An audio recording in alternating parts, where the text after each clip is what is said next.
Revisiting Blood Omen 2 is like stepping into a forgotten, shadowy dream, one drenched in gothic atmosphere, cackling with the raw, brutal energy of early 2000s action games. It still has an undeniable charm. The game picks up centuries after the events of Blood Omen Legacy of Kain. Kain, once posed to rule Nosgoth, is now a fallen lord, defeated by the mysterious Seraphim Lord and left for dead. He awakens in a world that has changed in his absence. His vampiric brethren have been hunted down to near extinction, and the Seraphim Order rules Nosgoth with an iron fist. Stripped of much of his power, Kain must reclaim his strength, unravel the secrets behind his defeat, and exact vengeance upon the Seraphim Lord. And unlike many hack-and-slash games of the era, Blood Omen 2 emphasizes defensive play. Parries are essential, timing them correctly allows Kain to deflect attacks and immediately counter with devastating strikes. While Kain starts with just his claws, he can pick up weapons like swords, axes, and clubs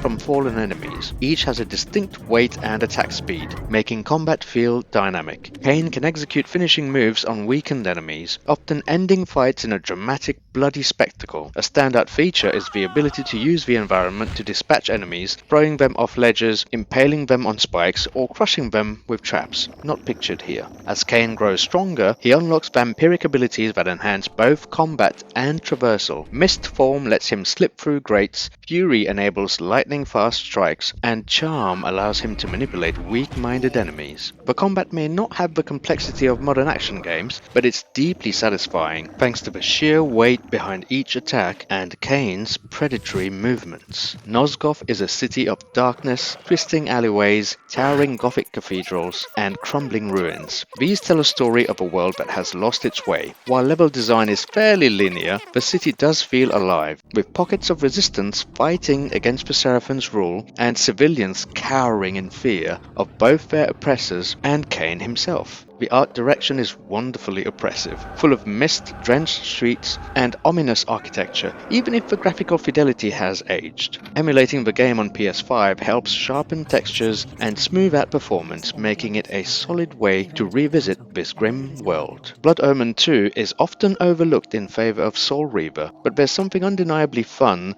about its blend of gothic storytelling and visceral combat. It's rough around the edges, sure, its platforming is stiff, enemy AI can be a bit dim-witted, and it lacks the grand philosophical depth of Soul Reaver 2, but if you embrace it for what it is, it delivers a satisfying vampire power fantasy. For fans of the Legacy of Kain series, or anyone nostalgic for the early 2000s action games, Blood Omen 2 is still worth a visit. It may not be the crown jewel of Nosgoth, but it remains an engaging chapter in Kain's dark saga.